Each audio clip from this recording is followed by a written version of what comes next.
अस्सलामुअलैकुम viewers, welcome back in my channel lifestyle with Shamma. Viewers, आज की इस वीडियो में हम आपको मच्छी फ्राई करनी सिखाएंगे, मच्छी के पकोड़े बनाने सिखाएंगे और इन टेस्टी पकोड़ों को हम आपको खाना सिखाएंगे कि इन टेस्टी पकोड़ों को कैसे मज़े से खाया जाता है। मच्छी के पकोड़े बनाने के लिए, मच्छी फ्राई करने के लिए हमें किन किन चीज़ों की ज़रूरत होती है, तो आइए व्यूवर्स मैं आपको दिखाती हूँ। व्यूवर्स, मेरी वीडियो अच्छी लग रही होती है तो इसे लाइक किया करें, चैनल को सब्सक्राइब किया करें और कमेंट्स बॉक्स में अपनी राय का इजहार ज़रूर किया करें। ये ले व्यूवर्स, मुझे जिन मसालों की ज़रूरत है मैंने एक प्लेट में डाल के रख लिए हैं। आइए तो आपको बताती हूँ। पहले मैंने मसाले जो मुझे चाहिए होते हैं वो मैंने एक प्लेट में डाल के रख लिए हैं। ये कुटल मिर्च है, ये मिर्च पाउडर है, नमक है और ये अजवाइन है और मच्छी में अजवाइन ज़रूर डालते हैं, काली मिर्च है और ये मच्छी मसाला है। मच्छी मसाला आज मैं सही टाइम पे यूज़ कर रही हूँ, मतलब मसाले ये मैं तकरीबन हर चटपटी चीज़ में यूज़ कर लेती हूँ। ये मच्छी मसाला जो ओरिजिनल आज इसमें यूज़ करूँगी, ओरिजिनल रेसिपी में। तो ये मैंने बेसन लिया है, बेसन को अच्छे तरीके से साफ़ करके मैंने एक बाउल में डाल लिया है। बाउल में बेसन डालने के बाद जो मैंने खुश्क मसाले आपको दिखाए हैं बारी बारी, ये सारे मसाले मैंने उस सूखे बेसन में ऐड कर लेने हैं।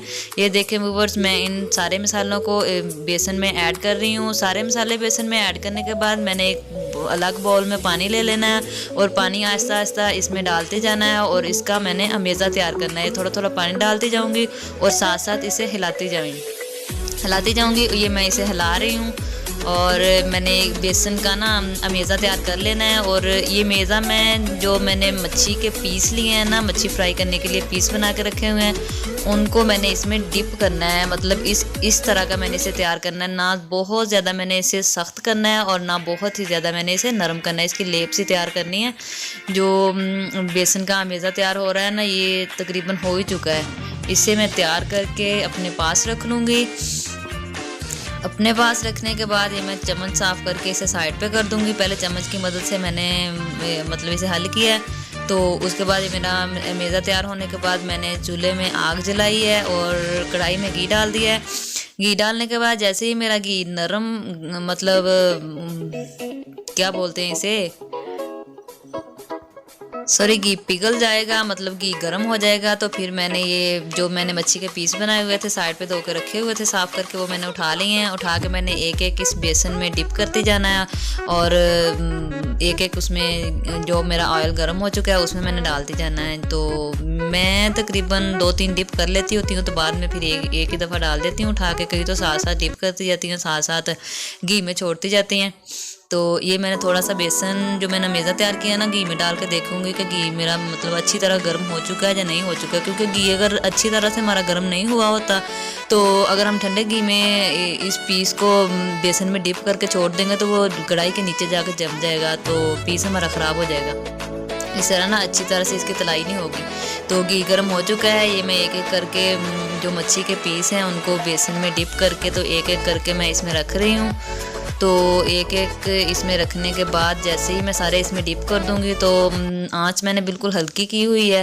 तो डालने से पहले मैं थोड़ी आंच हल्की कर लूँगी, उसके बाद आंच को थोड़ा तेज़ भी करूँगी कि डालते हुए तो ज़्यादा तेज़ आंच की ज़रूरत नहीं होती और बहुत ज़्यादा तेज़ आंच पे भी नहीं इन्हें पकाना। तो ये आहिस्ता आहिस्ता ये मैंने आंच को थोड़ा सा और तेज़ कर देना है। बहुत ज़्यादा स्लो की हुई थी मैंने, अब थोड़ी सी और मतलब मैंने ना तेज़ कर दी है आंच। अब थोड़ी सी आंच तेज़ हो चुकी है और ये देखें मच्छी के पकोड़े, मच्छी फ्राई हो रही है और पकोड़े बन रहे हैं इसके, ये आपके सामने ये देखें पकोड़े तकरीबन हाफ़ तैयार हो चुके हैं। तो जैसे ही एक तरह से हल्का ब्राउन कलर आ जाएगा, आपको पता चल जाएगा कि मतलब थोड़ी देर हो चुकी है इसको रखे हुए, दूसरी साइड से पक गया होगा, तो इसका पासा पलट देना है। मतलब इसकी एक तय को दूसरी तय में कर देना है। व्यूवर्स, मैंने पिछली वीडियो में भी पासा पलट दिया बोल दिया था, तो कईयों को समझ नहीं आई थी और कईयों ने इस बात का मजाक बनाया था, लेकिन मेरी रूटीन ये है, मतलब मेरी आदत समझने। तो मैं इतना मतलब ना बहुत ज़्यादा उर्दू भी बोलती हूँ, ना बहुत ज़्यादा पंजाबी में मिक्स सा ही बोल जाती हूँ। तो सॉरी अगर आप लोगों को इस चीज़ में कोई थोड़ी हिचकिचाहट हो, तो मैं इसे चलो साइड पलटना कह देती हूँ। तो इसकी साइड पलट देनी है। और ये जो पकोड़े मैंने इसमें रखे हैं ना, तो पकोड़े बिल्कुल तैयार हो चुके हैं। तो दोनों साइडों से इसकी साइड पलटी हुई थी। दोनों हल्का हल्का साइड पर के मैंने इसे पका लिया है। तो ये देखें मेरे डिश तैयार हो चुकी है। ये है मेरे फ़िश को मैंने ना फ्राई किया है, आज इसके पकोड़े बनाए हैं। तो नाज़रीन बहुत ही मज़ेदार है, टेस्टी है। आप भी अपने घरों में ज़रूर ट्राई करें और मुझे दुआओं में याद रखें। वीडियो अच्छी लगी तो इसे लाइक करें, चैनल को सब्सक्राइब करें और अपने दोस्तों के साथ शेयर करें। Thanks for watching.